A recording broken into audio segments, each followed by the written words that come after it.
there a possibility of Nigeria negotiating per match so that we can choose a number of matches and pay for those matches? So there's a figure for each match that you want to show. We in Bonn are open to anything, any discussion. We are only saying that these discussions, whatever finally we will agree, must agree with the economics of it. We cannot simply say because we must watch football at all costs, we incur huge losses by our member stations. The days when people were running over themselves to buy these rights and end up losing very heavily are gone. So we must accept the fact that let our member stations suffer small as a result of this. But we are really open. I understand that there's a team from LC2 that is coming over the weekend for a meeting on Monday. If they come, we are open. We will open the books. It's not something out of the ordinary. We will open the books. We will show them these are the sources of revenue. Look at it. We will not do anything mysteriously or hidden. We'll open our books. We are open to any discussion. That discussion must accept the fact that we will not operate at a loss. Let me quickly understanding for our sake and for the sake of our viewers. We don't want to engage in pity party, but we'd like to be clear.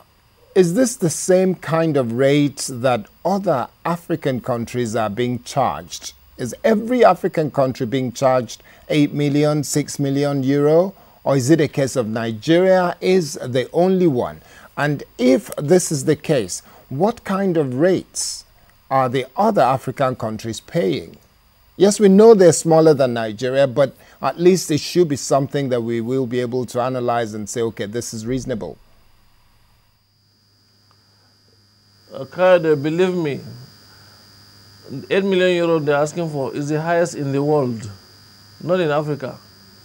And this has been the consistent thing they have been doing. Even with the World Cup, Nigeria is about the country that pays the highest. We pay even higher than China with all their eyeballs, with their very high population. We pay higher than India, and so on and so forth. So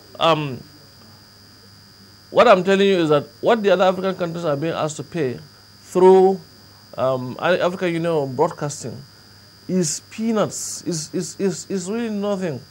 It's nothing. We are talking of something like $50,000 on the average for most of these continents. If you check your internet, you will see what I'm talking about. The figures for Nigeria and the rest of sub-Saharan Africa is nothing comparable at all. You cannot. They're just thinking that Nigeria is just one big fat cow that everybody will just come and milk and go, and that fat cow will never emancipate. And you don't even, there's no basis for comparison on the figures they are now given to, say, Ghana and Nigeria. It's chicken feed. Why this huge disparity? Because over time, we've given the wrong impression. We've given the wrong impression in the past. Station A will go to CAF, Station B will go to CAF, Station 3 will go to CAF. Each one will go and brandish all sorts of figures and say that they can, if they are given the tournament, it will be very profitable and so on and so forth. So our people over the years have outcompeted themselves to an extent that it has become so expensive. And this is not only, by the way, this is not only about AFCON. It's also the same thing with FIFA World Cup. It's also the same thing with English Premier League, terrestrial rights. We are paying the highest in the world for all this because of what we have not done correctly in the past. And that is why Bond now said, look, we are doing this thing, it's an ill will that blows no one any good. We are getting our fingers badly bruised. And therefore, let's come together. Let's forget our temporary short-term gains and petty egos and come together and acquire this right. And we have done this successfully in the recent past, and it has worked very well. But because of that, because of this previous experience, everybody thinks that Nigeria is a big country. I think it's a big country, yes, it's a blessed country. And maybe our economy is very strong. stronger than most of these smaller countries. Quite all right, it's true. We have the population and so on and so forth. But 8 million euros or even 6 million euros originally offered does not add up at all. It doesn't add up. And that is the issue. The studio, very quick question. Now, who should Nigerian government be holding responsible? Is it the CAF or is it these individual organizations that you've described as Shylock? Who should Nigerian government be talking to?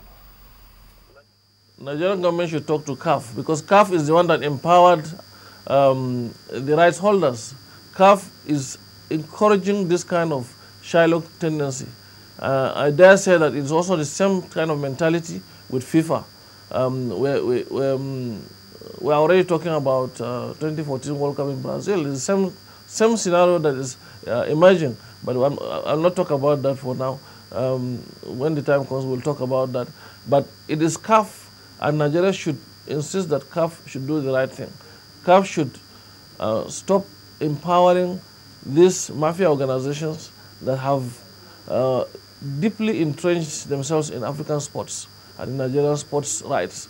And let's do this thing for the good of our masses, for the good of the beautiful game of football.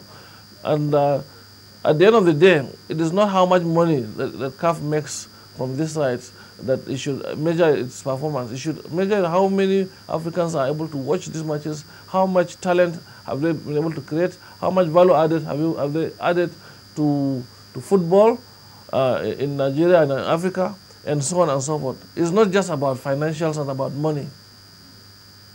So we are thinking that the Federal Ministry of Sports, and we have written the Honorable Minister of Sports, that they should take this issue up with CAF. Okay, we'll talk about Ministry of Sports and Ministry of Information in just a moment, but let me quickly welcome to the studio one of our guests who's in now, Mr. Dapo Shotuminu, who's a sports journalist. Good morning, Dapo. Good morning. You are aware of what is being happening with regards to this particular subject. How do you think this is going to play out for Nigeria if we end up in a situation where we're not able to view the games on terrestrial television? What's supposed to be the impact on the game in Nigeria? Well, first and foremost, the game of football, as we all know, is business, and that is why I see, CAF, going all the way to say, okay, we must at least have people who will take charge of the TV rights, and that is what they're actually doing. At a point, it was I don't want to actually mention the name of the outfit here. They took charge, and that is the same thing FIFA is doing, the same thing UEFA is doing. But by and large, what CAF, my own advice is that what CAF should do, regarding some of the national, TV stations, some, private stations like yours, is, they should try as much as possible, to give a leeway, they should, if a station like Channels now wants to get a feed, either from the main TV rights owners, there should be an arrangement. Okay, as long as your country is participating in the Nations Cup or any of the international tournaments, there should be a leeway. They should come down and say, okay, this is what we have on the card for you. As long as you are participating, then the other countries who did not qualify can actually face the brunt.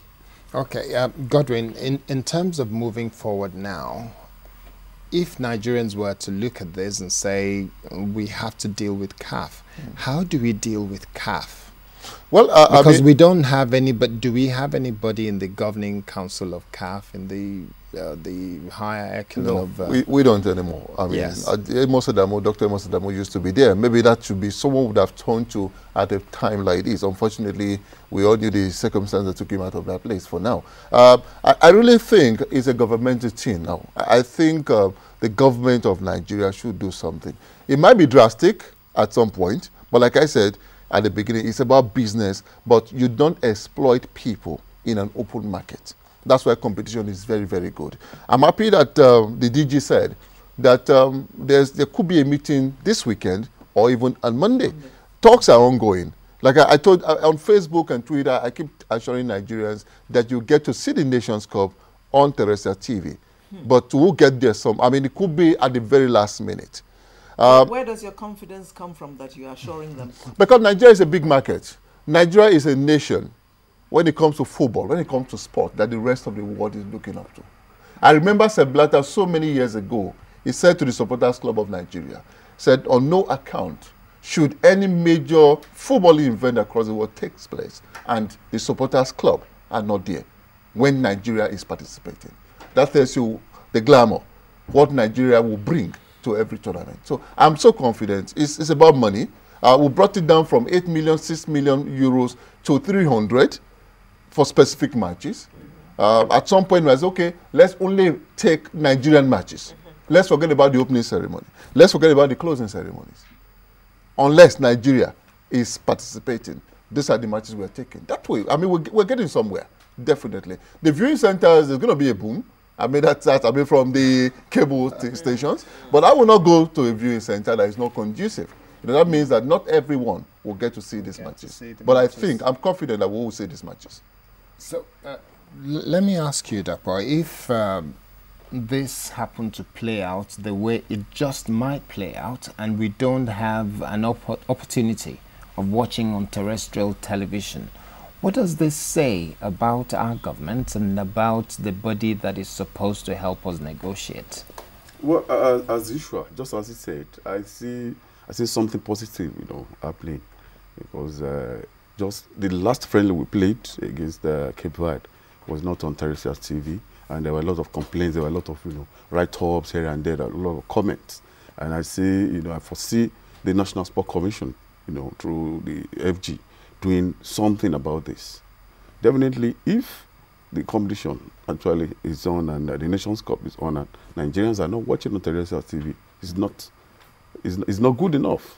Those days we just sit back. When the Nations Cup is coming, everybody, you sit back, you watch, you know, the games, all the matches. But this time around, CAF is saying this time is going to be business unusual. So business unusual won't favor Nigeria, and I see possibly if the Minister for Sports, if there's a need for him to take, you know, drastic action, drastic as he said, because the time is very short. We have just, you know, less than 10 days to the kickoff. All arrangements have been made. Unless a drastic, you know, action is taken, then Nigerians will, you know, view the matches on terrestrial TV. So you are as optimistic as Godwin that something will happen in the next 7 days so that Nigerians will be able to watch this match on terrestrial. I am optimistic because the government of the day, when it comes to sports, you know, they feel the pulse of the people. They feel the pulse of the people.